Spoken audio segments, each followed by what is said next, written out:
Hola, bienvenidas, bienvenidos, bienvenidas todas, todos, todes a Hora Constituyente. Estamos contentas acá en este programa, en los estudios de La Voz de los que Sobran. Esta es la temporada número 10 años de Hora Constituyente y volvemos con todo, en un momento histórico, para conocer los contenidos de la nueva Constitución. Y hoy nos acompaña un emblemático ya de esta Constituyente y de este programa. Quiero decir, antes de dar su nombre, que este abogado constitucionalista, voy a dar algunas pistas, es rockero, abogado constitucionalista, fue vicepresidente de la convención, ya dije todo respecto a este personaje clave. Nos acompaña Jaime Baza, bienvenido a Hora Constituyente. ¿Qué tal? ¿Cómo estás? Bien, tantas entrevistas que no nos veíamos. Sí, pues hace rato que no coincidíamos. Mira, entre la vorágine de los tiempos que corren, la convención constitucional y todo, no habíamos tenido tiempo de encontrarnos. Pero aquí estamos de nuevo, en Hora Constituyente, 10 años después. ¿Te acuerdas que la primera entrevista de Hora Constituyente fue el 2012? Estábamos en la Radio Universidad de Chile con el equipo. Ahí está su conejero, le mando un saludo al equipo. Gonzalo Villarruel, nuestro audiovisual. También está atrás de cámara Ale Valle, Hassan Akram, están ahí. ¿Se dan cuenta? Miren esa foto. Oh. Esa foto es del 2012, cuando hacíamos este mismo programa en la Radio Universidad de Chile. ¿Se dan cuenta? ¡Oh, qué increíble! Éramos visionarios. En este programa hemos entrevistado a Fernando Atria, a Elisa Loncón, yo tenía a el pelo Jaime largo Baza. en esa época. En esa ¿no? época tú eras un rockero. Yo por eso me acordaba que eras un rockero, pero te queda pelo todavía. Hay otras personas que después de 10 años no les queda nada de pelo. Así que en tu caso está bastante bien. Mira, ahí está la foto con la Su, nuestra directora del programa. Qué increíble. Qué bonito, ¿ah? Esto lo hacíamos hace 10 años, decíamos, ¿cómo podemos generar un mecanismo que nos permita sacar esta Constitución de Pinochet? Y en esa oportunidad te entrevistamos como un joven estudiante. No, ya habías terminado el doctorado en Derecho. Profesor, sí, había joven vuelto profesor ya. de Derecho Constitucional. Ya estaba de vuelta. Claro, eso fue el 2012, pues esto empezó a aprender de nuevo a propósito de la revuelta estudiantil del 2011, cuando empezaron con el tema de educación pública, gratuita y de calidad. Alguien dijo, bueno, pero ¿y cómo lo vamos a pagar? Bueno, nacionalización del cobre, dijeron en su momento. Me acuerdo, los letreros estaban en la revuelta. Y después empezaron, bueno, pero ¿cómo? Que la Constitución, la educación, bueno, entonces Asamblea Constituyente. Así fue. Y empezó poco a poco, claro, una cuestión que venía de antes también, a tomar vuelo esta idea de que habían aspectos de la vida social, de la vida individual, que estaban muy ligados a la Constitución y que muchas de las cuestiones que queríamos cambiar pasaban por la Constitución, que no habían podido cambiar antes por culpa de la Constitución y que eran como eran por la Constitución. Entonces ahí poco a poco empezó a tejerse todo este nido, ¿verdad? Esta red. Y muchos movimientos sociales. En esa oportunidad me acuerdo que también entrevistábamos a los luchadores y luchadoras del medio ambiente, zonas de sacrificio. Claro. Conversábamos con el mundo académico y tú mismo lo decías, la Constitución va a impactar en nuestras vidas. Hablamos de este neoliberalismo que teníamos en los huesos. Mira, ahí también hay otra foto que tenemos ahí con Elisa Loncón, también, qué linda foto. Esa fue una entrevista, ¿verdad? No la habías reconocido, mira. No. Elisa Loncón, la Su Conejero, ¿verdad? Y yo, Francisca Quiroga, que soy la conductora de este programa. Estábamos felices ese día hablando, ¿sabes de qué? Del derecho a la lengua, al uso del mapudungún, y fue tan bonita esa entrevista. Ahí estamos con Farideh Serán también. Hemos tenido muchos personajes clave de la historia política y social de Chile que estuvieron en Hora Constituyente. Hacemos esta revisión porque de alguna forma estamos dando cuenta de que hay una historia de demandas sociales, una lucha de ideas, de instalar este debate.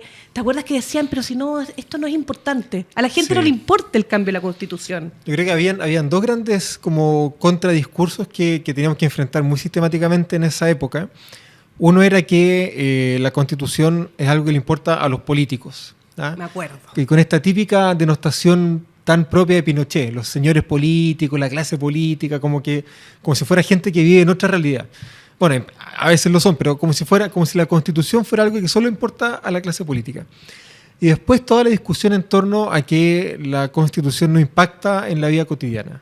que la vida común y corriente de las personas Que no se come, no ¿no? está atravesada por la Constitución. Exacto. Entonces, claro, la salud no es importante. El trabajo no es importante. La educación tampoco es La importante. AFP y la previsión social es Claro. como no. ¿Cómo vamos a hablar de ese tema? Entonces tuvimos mucho tiempo, no sé, 2011, 12, 2013 con Marca tu Voto, y después todo el segundo gobierno de la presidenta Bachelet, insistiendo y reforzando la idea de que había una vinculación muy estrecha, muy directa entre el proyecto político que una constitución recoge y la vida y la forma en la que la gente vive, ¿verdad? El tipo de vida de una sociedad, de una familia, de un individuo, que están atravesados por decisiones políticas y que esas decisiones políticas están escritas en un texto jurídico que le llamamos Constitución Política de la República. Y que no era una discusión de la élite académica, Claro. ni de los abogados, porque tú eres abogado, doctor en Derecho Constitucional, pero tú siempre tenías una posición de debatir esto como parte de la discusión política. Claro, es que las constituciones lo que hacen, todas, no solamente esta, es poner por escrito la forma en la que se constituye un pueblo. Cómo un pueblo se da forma a sí mismo, ¿verdad? Cómo un pueblo decide las estructuras básicas a partir de las cuales se gobierna, a partir de las cuales se desarrolla la vida individual, la vida familiar, la vida colectiva. Y eso es lo que hacen las constituciones, constituyen norma jurídica, pero también constituyen al pueblo, esa dimensión política que tiene toda decisión. Y nosotros durante décadas vivimos a partir de decisiones políticas que nosotros no habíamos tomado, en las cuales nosotros no habíamos participado y que tampoco habíamos legitimado suficientemente. Porque tampoco es que la Constitución del 80, en cualquiera de sus versiones de los últimos 30 años, haya sido fácilmente aceptada por la ciudadanía. Hubo durante estos 40 años una demanda por el cambio constitucional que fue permanente. Empezó el 80, el 88, 89, ¿verdad? Con las reformas, con el plebiscito previo a las elecciones presidenciales de ese Siempre año. estaba la demanda por una nueva Estuvo constitución. toda la década del 90, la demanda abierta, las reformas del 2005, y a pesar de esa reforma, la demanda siguió abierta. La famosa constitución de Lagos, que le quieren decir, que son Claro. reformas que eran como los mínimos exigibles que había que aplicar. Y además que las reformas de Lagos, mira, si uno identificara 3 pilares en el proyecto constitucional de la dictadura, yo diría que esos 3 pilares debieran ¿Cuáles ser serían? los derechos, la forma en la que la Constitución regula relaciones personales, ¿verdad? Derechos fundamentales, la desconfianza del sistema político en la democracia popular, en la soberanía popular, y la relación estructural entre civiles y militares. O sea, la presencia de las Fuerzas Armadas en la forma en la que se ejerce el poder civil. De esos 3 pilares, el último fue, digamos, satisfactoriamente desarticulado el 2005. Parcialmente, pero bueno, por lo menos el Consejo de Seguridad Nacional bajó 3 cambios, ya no designa ministro del Tribunal Constitucional, bueno, y un largo etcétera. O sea, solo en ese punto podríamos No hay decir. senadores designados, ¿verdad? Qué increíble que el 2005 recién Y eso es hace se eliminan 17 los senadores años. designados. Claro. Entonces ese primer pilar efectivamente se debilita, alguien podría decir que desaparece, está bien. Pero los otros 2, la desconfianza estructural del sistema político hacia la democracia, es una desconfianza que yo creo que todavía persiste. Lo vemos en los quórum, lo vemos en el tipo de control que ejerce el Tribunal Constitucional, lo vemos en lo difícil que ha sido convocar a plebiscito, por ejemplo. Ese pilar persiste. Y el otro, el pilar sobre los derechos, se mantiene prácticamente igual. El artículo 19, que es el artículo de la Constitución donde están los derechos fundamentales, La constitución del 80. de la Constitución original, ese artículo todavía tiene la redacción original. No hubo ningún cambio, nada. Tiene algún cambio, en educación hay algunos cambios, pero menores. En seguridad social, por ejemplo, no hay cambio. En salud creo que hay un cambio también.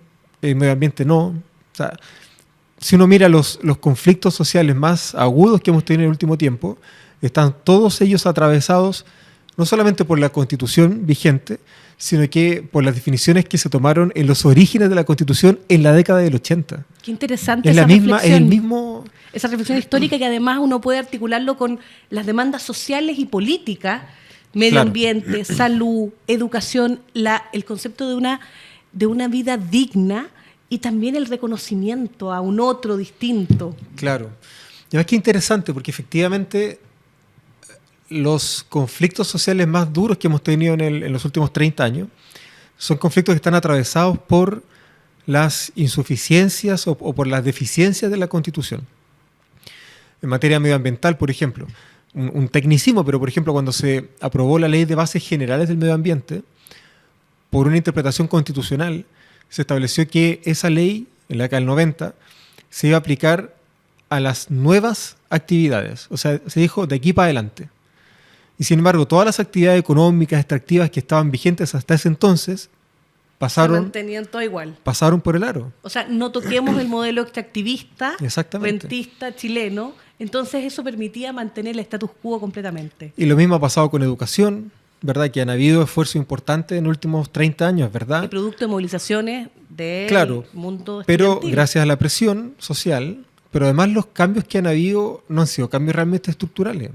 O sea, el crédito conal del Estado, si bien permitió una masividad en la educación superior, en el acceso a la educación superior, profundizó la idea de que la educación es un bien de consumo. De hecho, uno adquiere educación a través del banco. Es tremendo eso, ¿verdad? la bancarización y además esta idea de la crítica que se hace como política pública, porque además es Claro. una política pública bien ineficiente en Exactamente. términos de asegurar el derecho a la educación. Y en seguridad social pasó una cuestión parecida. Los cambios que hubo fueron casi todos para peor. O sea, el promedio de la edad de jubilación de las personas fue creciendo sucesivamente. Hoy día no sé si está en 105 años, 115 o algo por el Es estilo. irrisorio que las personas Es dicen absurdo. esto es un chiste y es una burla. Y también esta cosa permanente como de que las personas les decían, pero si esto funciona, y con esta Claro. lógica como del mercado, Claro. y que te venden la libertad de elegir, la libertad. ¿Qué libertad? Cuando estás, Claro. ¿dónde están tus derechos y la posibilidad de elegir realmente? Y es súper curioso ver cómo los sectores que hoy día se resisten al cambio, se resisten a garantizar, a reconocer derechos para todas y derechos para todos, utilizan curiosamente el argumento del privilegio. Te vienen a decir, no, reconocer derechos universales, de modo tal de que personas que históricamente no han podido ejercer los derechos ahora los ejerzan, eso para ellos es un privilegio. Entonces reclaman, por ejemplo, los privilegios a propósito de los derechos que se le reconocen a las mujeres. Reclaman privilegio a propósito de los derechos que se reconocen a los pueblos originarios o a las personas con discapacidad. Cuando la cuestión es exactamente al revés. Visibilizar esa diferencia es lo que permite que las personas que no viven en condiciones de igualdad puedan de alguna manera sobreponerse a esas condiciones estructurales de desigualdad y garantizar que la igualdad sea efectiva. Y ahí, por ejemplo, la Constitución, la nueva Constitución, el borrador de nueva Constitución, da pasos, creo yo, muy significativos, porque no solamente reconoce como en abstracto la idea de que la igualdad es algo positivo, sino que establece mecanismos concretos y deberes concretos para garantizar que esa igualdad sea real, que sea efectiva. Qué que interesante eso, porque tú explicaste muy bien el argumento de cómo ocupan con uso político retórico el concepto de privilegio para denostar el catálogo de derechos, pero acá es interesante que este nuevo texto, porque tuvimos finalmente esta convención constitucional, ahí hay unas imágenes, se instaló, sabemos que hubo un estallido social, hubo una historia, esto no surge de un día para otro, y hoy día tenemos por primera vez en la historia política institucional de Chile, por primera vez, una constitución creada en forma participativa, deliberativa, democrática, con 154 miembros, además paritaria en el mundo, es la única constituyente paritaria. Hemos dado lecciones al mundo y nos están todos los ojos mirando, y un texto que hoy día se declara una democracia paritaria, se declara también plurinacional y el componente también ecológico. O sea, eso ya es como, ¿lo esperabas que fuera así ahora cuando uno piensa en este texto, con todos los componentes y todos los elementos que tiene? Sí. Es bien raro, porque, bueno, conversábamos antes de empezar esta conversación, esta entrevista con las cámaras prendidas, de algunas conversaciones previas que tuvimos, de algunas reuniones previas que tuvimos en esta misma línea. Y yo me acuerdo que en alguna de ellas, poco después del estallido, de la revuelta, en noviembre del 2019, decíamos, mira, estamos en un escenario muy complejo, estamos como que de repente nos dimos cuenta que estábamos parados en la mierda y levantamos un pie y chuta, empezó a salpicar mierda para todos lados. Y dijimos, bueno, ahora que sabemos que queremos dar un paso y salir de aquí, ¿qué paso damos? Que está todo lleno de mierda. Y en esa época dijimos, mira, hay algunas alternativas que nos pueden ayudar a ir pavimentando un camino que nos permita dar pasos de manera más o menos estable en el tiempo. Y en esa época lo que decíamos era la fuerza feminista, ¿verdad? Que permitió, por ejemplo, que la revuelta de octubre del 2019 se convirtiera en una cuestión mucho más ciudadana, mucho más poética y que de alguna manera recuperara el vínculo con las demandas sociales. Hablamos de los pueblos originarios, hablamos de medio ambiente, hablamos de bienes comunes, ¿verdad? En esa época. Y claro, era de alguna manera la mirada externa de un académico que estaba más o menos comprometido con los procesos de cambio, pero que finalmente hablaba a partir de lo que se ha estudiado, a partir de las esperanzas, a partir de las expectativas que teníamos.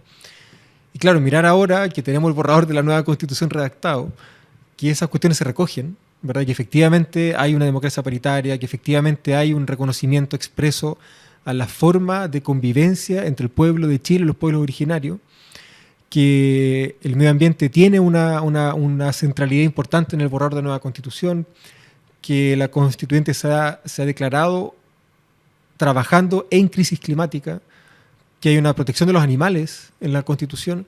Uno va diciendo, bueno, hay un sentido común que hemos ido construyendo entre todas y todos, que ha estado emergiendo poco a poco, que no son cuestiones que inventaron o que nadie inventó, esto ha estado ahí, los pueblos originarios están ahí, no ha sido la constituyente la que inventa esto de que Chile es un país diverso, Chile es un país diverso, los pueblos originarios están aquí hace siglos, antes que nosotros. Solo que eran invisibles, excluidos Exactamente. Completamente. Entonces, yo creo que el hecho de que la convención constitucional o el proceso constituyente, más que la convención, el proceso, los últimos 2, 5 años, hayamos sido capaces de visibilizar estas demandas, de poner sobre la mesa oportunidades para poder crecer juntos, para poder avanzar juntas, yo creo que es una cuestión bien, bien interesante. Claro, yo sé que se me ha criticado muchas veces porque soy autocomplaciente, porque siempre miro el vaso medio lleno. Me imagino a alguien de la prensa los mismos de siempre, que no quieren que nada cambie.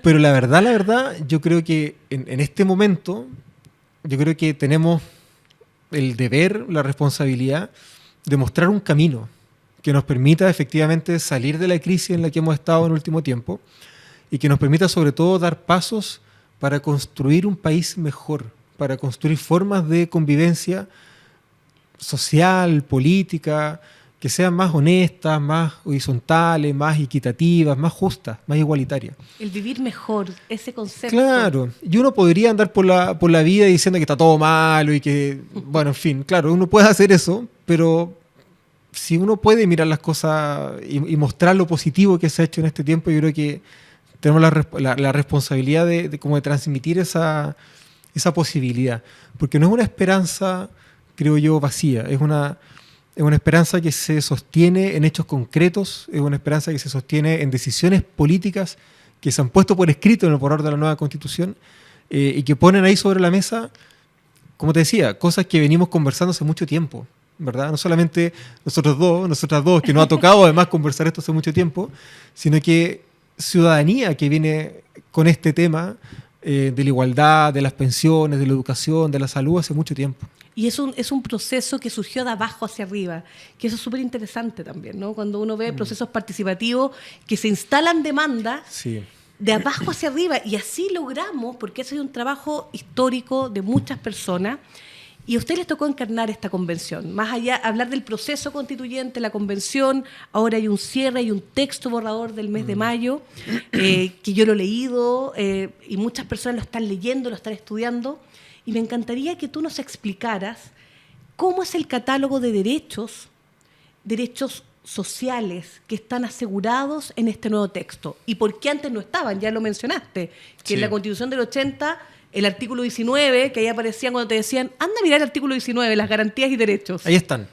Yo me acuerdo, los que estudiamos algo de derecho, Sí. era como, vayan a leer el artículo 19. Sí, me acuerdo.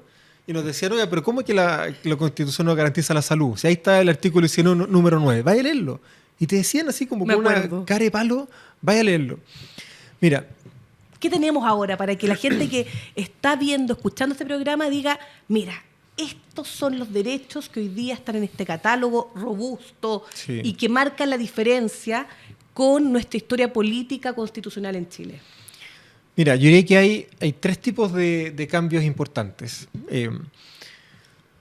Pensando en que hay derechos de esos de libertad, libertad de conciencia, libertad de culto, libertad de emprendimiento, incluso la libertad para adquirir propiedades, por ejemplo, que siempre estuvo reconocido en la Constitución vigente a partir solamente del individuo aislado que ejerce la libertad. Y que está muy bien, esa es una parte importante del derecho, pero falta la otra mitad, y es que, sin perjuicio de que ese derecho lo ejerce una persona, esa persona lo ejerce en un contexto, lo ejerce en una sociedad determinada. Por ejemplo, yo en este momento estoy con un micrófono haciendo uso de mi libertad de expresión. Pero si no hay nadie al otro lado de la cámara mirando, no tiene sentido que yo me exprese. Exacto. Entonces no basta con reconocer el derecho que el individuo tiene de expresarse si eso no cae en un contexto donde el ejercicio hace sentido. Ya hablaríamos del derecho a la comunicación. Por ejemplo. Que es un gran debate sobre los medios. Y te dicen, pero si en Chile tú vas, tienes un medio, habla en los medios independientes, pero ¿cómo se asegura la capacidad de sostener ese discurso, de hacerlo sostenible en el tiempo y tener derecho a comunicarse? Entonces eso cambia, hace mucho más compleja, hace mucho más rica, hace mucho más completa la forma en la que se ejercen los derechos fundamentales, porque no estás pensando en la persona solamente, estás pensando en la persona, sí, pero también estás pensando en la persona en un contexto que está situado en un lugar, en una historia, en un país, en un pueblo, en una ciudad.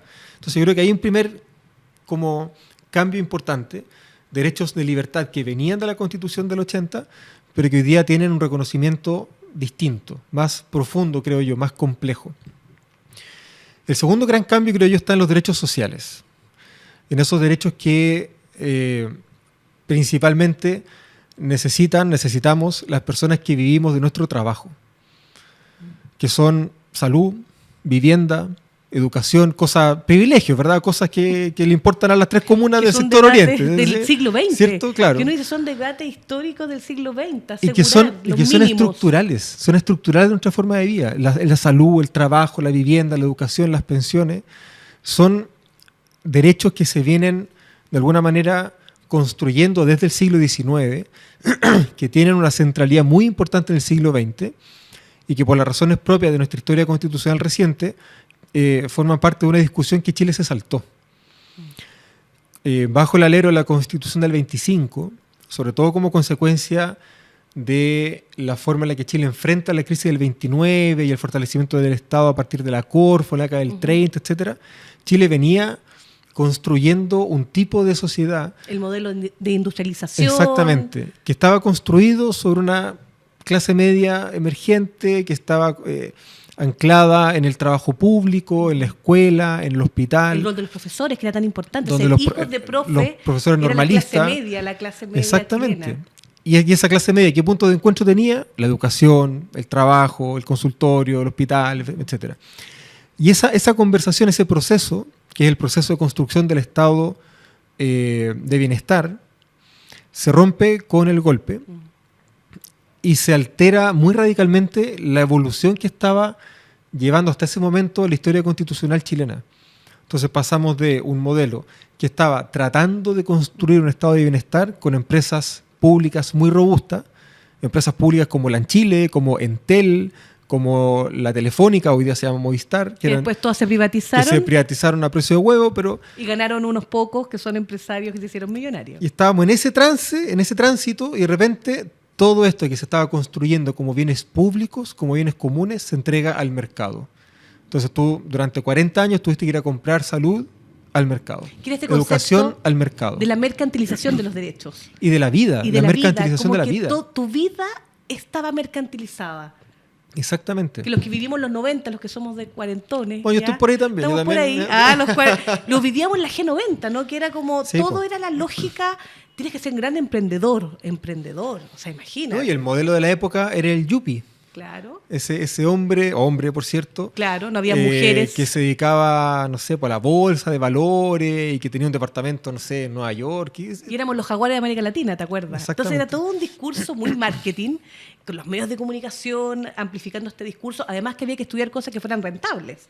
Claro. Para después pagarla, porque tú sabías que te ibas a endeudar. Es tremendo cuando uno se pone en perspectiva a analizar las cosas que uno aceptaba como parte de este modelo neoliberal. Eso era lo normal. Sí. Eso era lo normal.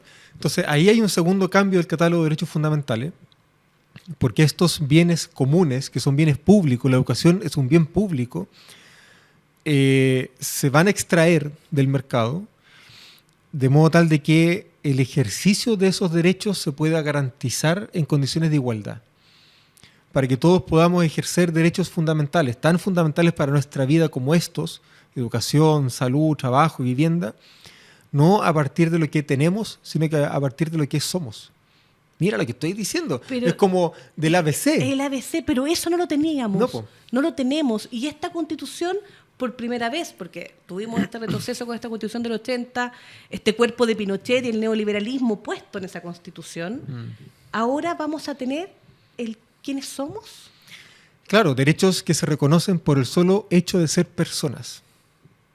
Mira, Qué fuerte suena. es fuerte, ¿eh? Decirlo, yo te escucho. Sí, po. Y eso lo vamos a tener con este nuevo texto constitucional hecho en forma participativa, en un proceso constituyente. Sí, porque todo este grupo de derechos, que son los históricos derechos sociales, se van a empezar a proveer. Claro, esto es progresivo, esto no va a empezar a pasar mañana. Esto vamos a tener que construirlo entre todos y de a poco. Por eso es tan importante el sistema político que tengamos, por eso es tan importante las leyes que tengamos de aquí en adelante, por eso es tan importante tener, por ejemplo, iniciativa popular de ley, que no la habíamos tenido nunca, ahora la vamos a tener. ¿Por qué? Porque si necesitamos, por ejemplo, que el Sistema Nacional de Salud avance en una dirección determinada y vemos que la clase política nos está presentando los proyectos de ley, bueno, los presentaremos nosotros. Como la ciudadanía, quiero decir. La ciudadanía va a tener la posibilidad de presentar proyectos de ley, que eso también es una lucha histórica de muchos años. Exactamente. Tú dijiste una cuestión bien importante. Se aseguran estos derechos sociales, se declaran que se constitucionalizan, que es una cuestión importante, y se va a trabajar y hay que asegurar la eficacia del cumplimiento de esos derechos. Para eso están las instituciones, que esa es otra discusión, los contenidos y las instituciones que van a permitir asegurar esos derechos y lo que pasa después con las leyes. Si nos puede explicar eso, porque la gente a veces le dice, no, pero esto es puro bla bla, porque alguien puede decir, no, entonces los derechos se declaran y eso no tiene implicancia. Sí. Explicar por qué es importante y qué efectos reales tiene.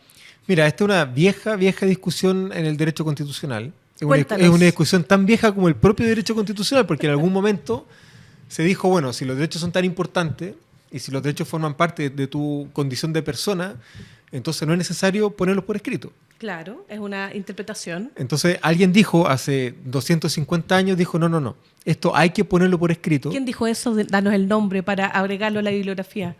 Mira, son las discusiones típicas de los constituyentes gringos, de Jefferson, Madison y compañía, que dijeron, oiga, aquí hay que tener un catálogo de derechos fundamentales, porque esto es tan importante que no puede quedar entregado como a la contingencia de la interpretación política del momento. Entonces, claro, sobre todo después de la Segunda Guerra Mundial, pero ya venía desde finales del 18, el 19, especialmente después de la Segunda Guerra Mundial se empiezan a integrar catálogos de derechos fundamentales nacionales e internacionales. Porque aquí lo importante efectivamente es decir, primero, la Constitución tiene que decir estas cuestiones que son importantes, para que después las normas que están por debajo de la Constitución hagan lo que tienen que hacer para implementar lo que la Constitución dice. Entonces uno podría hacerse la pregunta al revés.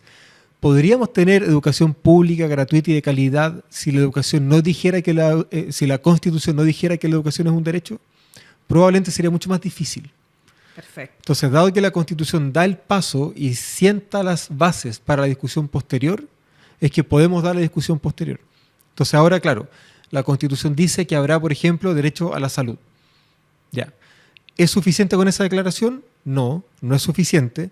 Es una declaración necesaria que requiere el sistema para que de ahí en adelante el impulso político desarrolle leyes y políticas públicas, ¿verdad?, que garanticen que efectivamente la educación, la salud va a ser universal. Y se va a poder citar ese documento. Y vas a poder recurrir, por ejemplo, a un tribunal con esa constitución en la mano para decir, oiga, en esta circunstancia, habrá que ver cuáles son esas circunstancias, el derecho que está consagrado en la Constitución no sea respetado.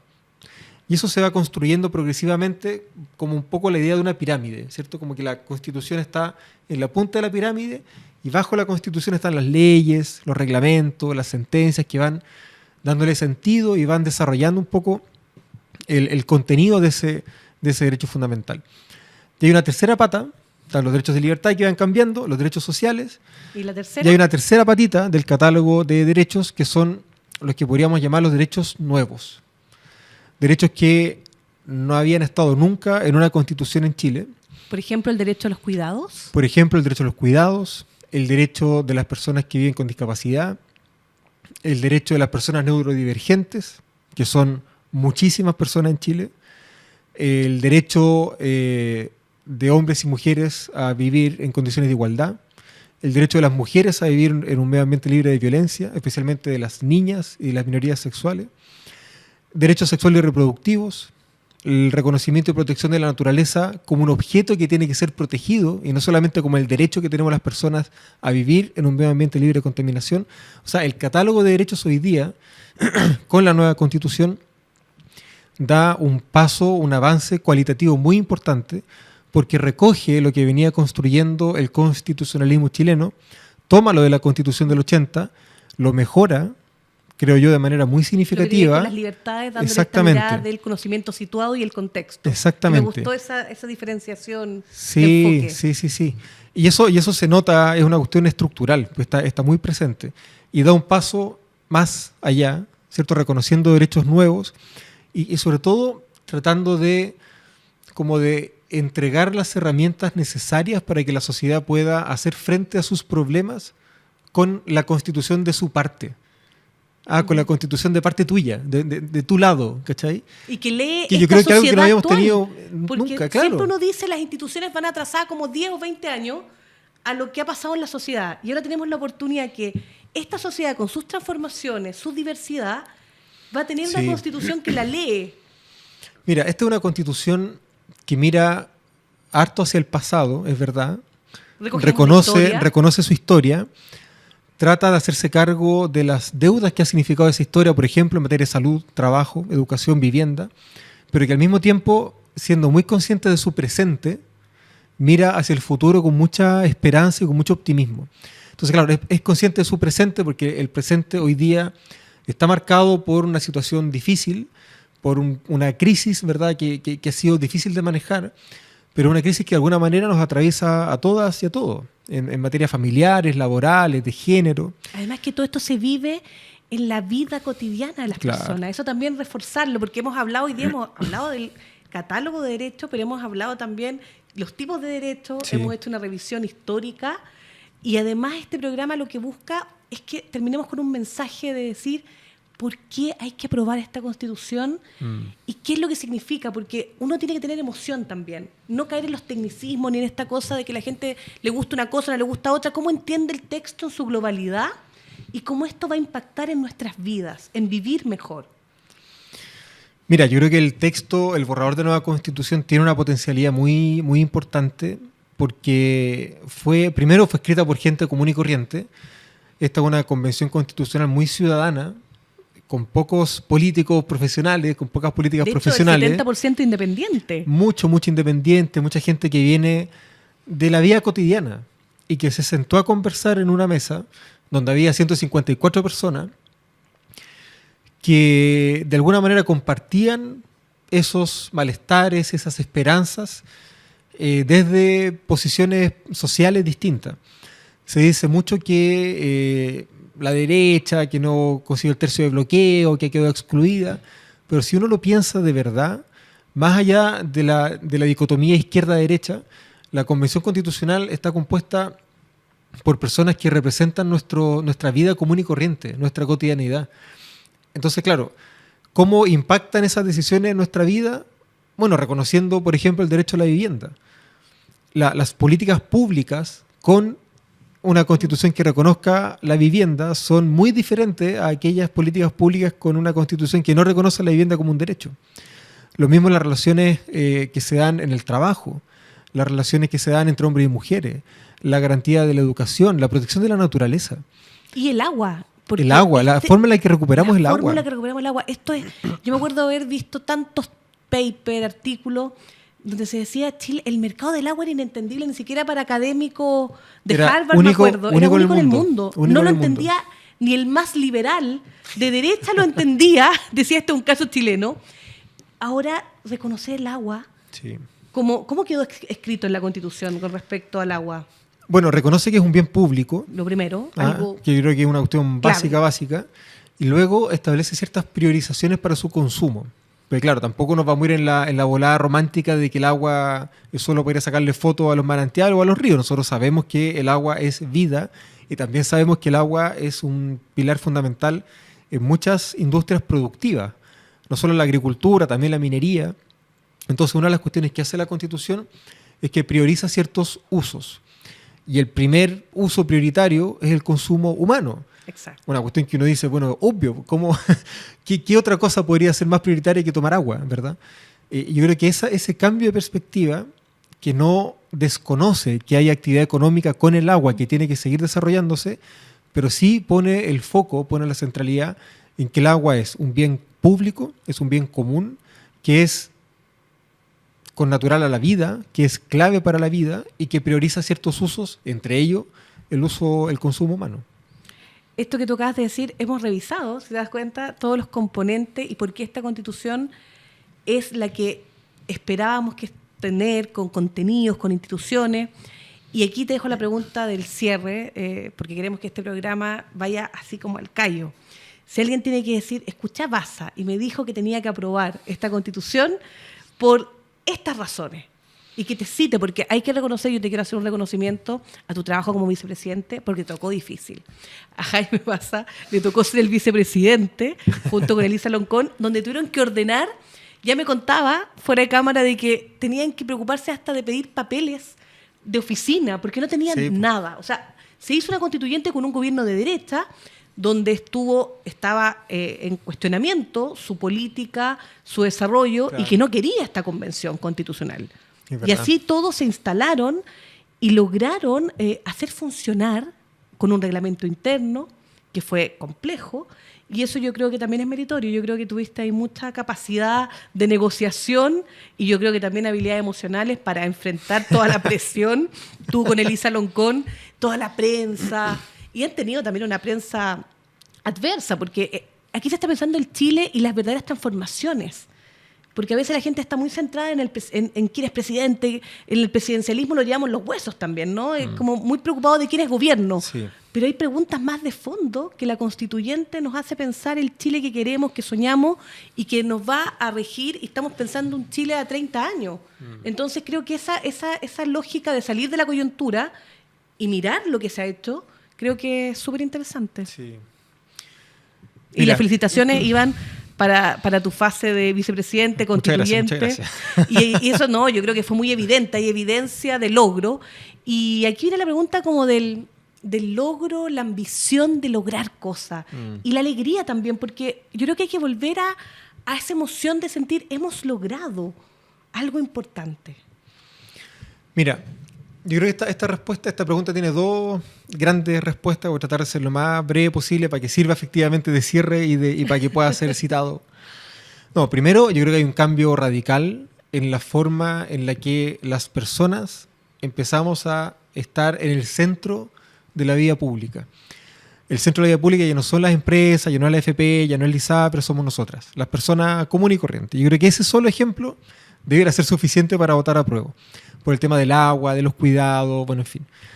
Pero yo creo que hay otra dimensión que también es importante y que seguramente a mucha gente no le va a gustar que lo diga de esta manera porque va a sonar un poco arrogante, es verdad, lo reconozco, pero yo creo que tengo razón. Y tú no eres muy arrogante, tú en general eres bien humilde. Yo creo que no, pero a todos se nos sale la cadena de repente, bueno.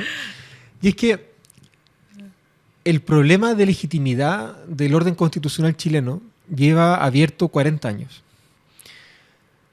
Y se han llevado adelante distintos esfuerzos por zanjar ese problema de legitimidad del orden constitucional, que es un problema que tiene consecuencias muy profundas, porque se empieza a perder el respeto a las normas que ese orden constitucional genera. La famosa anomia, ¿verdad?, de la que tanto se habló durante la revuelta, es de alguna manera consecuencia de que ya no tenemos respeto, ya no confiamos en las autoridades que generan las leyes. Por eso los partidos políticos, la Cámara, el Congreso... La legitimidad de las instituciones de representación popular. Exactamente, crisis de legitimidad y confianza muy importante. Esas instituciones estuvieron durante 30 años tratando de resolver la cuestión constitucional, con las reformas del año 89, con las reformas del año 2005 del presidente Ricardo Lagos y con varias otras reformas intermedias que son varias decenas de reformas. Varias. Ni nos acordamos. Exactamente. Y sin embargo, ahora tenemos un borrador de nueva constitución redactado por una constituyente ciudadana, elegida por la ciudadanía, sin la clase política, sin convención mixta, paritaria, con escaños reservados para los pueblos originarios y donde distintos sectores, no del arcoíris político, distintos sectores de la sociedad, estamos representados. Territorios diversos. De diferentes grupos sociales, de diferentes territorios, de diferentes regiones. Estamos todos y todas representados en condiciones de igualdad. Esa constituyente ciudadana ha generado una constitución de los derechos que construye, que concibe la vida pública desde la persona común y corriente, porque es una constitución escrita por personas comunes y corrientes, a diferencia de todos los otros esfuerzos que ha hecho la clase política hasta ahora. Y por eso es tan interesante ver que cuando ya estamos a punto de terminar, y cuando estamos cerca de terminar, creo yo, exitosamente nuestro cometido, las voces que surgen para desconocer el trabajo que nosotros hacemos tratan de levantar de nuevo la alternativa de la clase política como la gran salvadora. A este invento de la tercera vía, que es un invento es un comunicacional. Invento y es lo mismo que hicieron en el 2005, que ya fracasó, es lo mismo que se ha hecho en 30 años y que ha fracasado. La única alternativa viable hoy día de responder a la crisis de legitimidad del orden constitucional es la Convención Constitucional, pero especialmente la propuesta de borrador de nueva Constitución que ha hecho, porque fue escrita por personas comunes y corrientes, personas que cometemos errores, bueno, por gente común y corriente. Pero ahora ya la armonización va a quedar hermosa. Va a quedar hermosa. Está quedando bonito. Está quedando bonito. Está quedando bonito. Yo ya he visto el texto que están preparando, que tiene ahora un orden diferente y está quedando bien bonito, la verdad. Vamos a leer ese texto, porque ahora ya estamos todos leyendo el borrador. Lo están vendiendo en los kioscos, ¿eh? Lo están vendiendo. Sí, ahora que vine caminando para acá. Ahí encontraste con en Namunati, que estaba un kiosco. Que la gente siempre se ríe, decía, en Chile el país tan jurídico que vende sí, la Constitución en los kioscos. Siempre los extranjeros decían que es especial este país. No, y ahora está. El borrador también está en los kioscos. Sí, exactamente. Entonces hay que ir a comprar ese borrador para tenerlo, revisarlo, rayarlo, porque hay gente que no lee. Tú sabes que en este país hay gente que no lee y dice que quiere votar rechazo, pero la gente que lee gente va a votar apruebo. Hay gente que critica el texto y que no lo ha leído. Mucha de esa gente. Qué Entonces, insólito. no es la gente que sigue este programa ni este medio, porque acá todos quieren leer, informarse, y ese es el aporte que queremos hacer. Se nos acabó el tiempo, la verdad es que me están diciendo hace rato, corta, porque llevamos mucho rato, pero lo que quiero, hoy día hablamos de catálogo de derechos, hablamos de por qué es el momento histórico, político más importante en la historia de Chile, esta constituyente paritaria, inclusiva, participativa, y tú dijiste muy bien, esta por personas de a pie, comunes y corrientes de este país diverso. Parece que a muchos les molesta de que aquí sí había una cosa de multiclase y aquellos que nunca tuvieron voz o estaban excluidos, excluidas, estaban ahí con una voz. Exactamente. Esa diversidad que es característica del país hoy día está presente en un órgano de representación popular por primera vez. Por primera vez. Esto va a quedar en la historia, vas a quedar en la historia también, te vamos a buscar en Wikipedia cómo fue tu vida post constituyente, vamos a ver si resiste, pero hasta el momento estás bien, no se te ha caído el pelo, una cuestión buena. Te vamos a poner un antes y un después. Eso. Como Obama y otro, no sales tan mal parado. O sea, chascón ahí con el pelo largo como en las sí, fotos en de hace 10 años. Apareciste ahí como el joven rockero. No, pero hay que tener ese espíritu rockero siempre. Yo creo que eso es bueno. Hay que mantener esa parte. Sí. ¿No? Está muy bien. Así que vamos a cerrar una constituyente, pero además quiero decirles que tenemos un regalo. Una artista chilena, Federica Mata, que es seguidora, amiga de nuestra directora, la Su Conejero, y siempre ha estado en este programa, la Federica Mata, que es fantástica, nos mandó un afiche de regalo. Así que vamos a sortear ese afiche para los que están comentando en el YouTube y en el Facebook. Ahí está la imagen, precioso afiche de la Federica Mata. Así que a todas y a todos los que escriban por qué quieren aprobar esta nueva Constitución en el chat de Facebook y YouTube, vamos a sortear ahí este afiche hermoso de la gran artista chilena Federica Mata. Así que le mandamos un abrazo a Federica, que es una ferviente seguidora ahora constituyente. Muy bien. Y nos hizo este regalo. Siempre el arte también, los derechos de la cultura también están asegurados. Ahora que me acordé de la Federica Mata. Efectivamente, derechos nuevos que entran al derecho constitucional por primera vez en la historia de Chile. Qué fantástico. Un país en donde la educación, la cultura, es ese Chile que nosotros queremos ser. Sí. Y que sea un derecho y que exista esa igualdad sustantiva en un país tan desigual. No nos olvidemos de que hemos vivido esa desigualdad en nuestras vidas, y lo que buscamos en este programa justamente es debatir, analizar, ver contenidos. Así que partir con Jaime Baza esta temporada es fantástico, después de 10 años. Hemos tenido varias conversaciones, pueden buscarlas. Así que hay consistencia en la historia y en los discursos. Es verdad. Eso cuesta, así que seguimos en la misma. Desde los estudios acá de La Voz de los que Sobran, que la tenemos así en modo constituyente. Gracias, Jaime Baza. Vas a seguir trabajando arduamente y nosotros vamos a seguir informando, porque la información es poder. Hora Constituyente es una plataforma que se crea para tener una nueva Constitución. Lo estamos logrando, ya tenemos un borrador y valió la pena estos 10 años de foros, debates, programas, cuando estuve en Hora Constituyente en la Radio de Chile, cuando yo estaba en El Desconcierto, cuando estamos acá en La Voz de los que Sobran.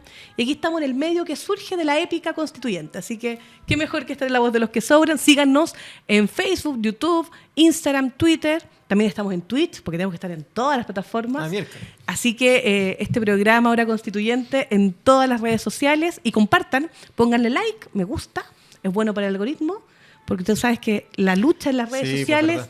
Hay mucha fake news, hay mucha plata, recursos para desinformar. Sí. Nosotros, sin plata, pero con ideas y voluntad. Así que seguimos en Hora Constituyente. La lucha es por retener la atención de la gente. Exacto, así que compartan Hora Constituyente. Gracias, Jaime, un agrado hablar contigo. Y tendremos una segunda encuentro, ojalá post plebiscito. De todas maneras. Para analizar todo lo que pasó. Aquí estaremos. Que estén muy bien. Un saludo para todas, todos. Gracias al equipo, a la Su Conejero, a todos los que están detrás. Este es un equipo muy bonito y todo con mucho cariño. El cariño es lo más importante en este tipo de programa. Así que sigan Hora Constituyente. Que estén muy bien.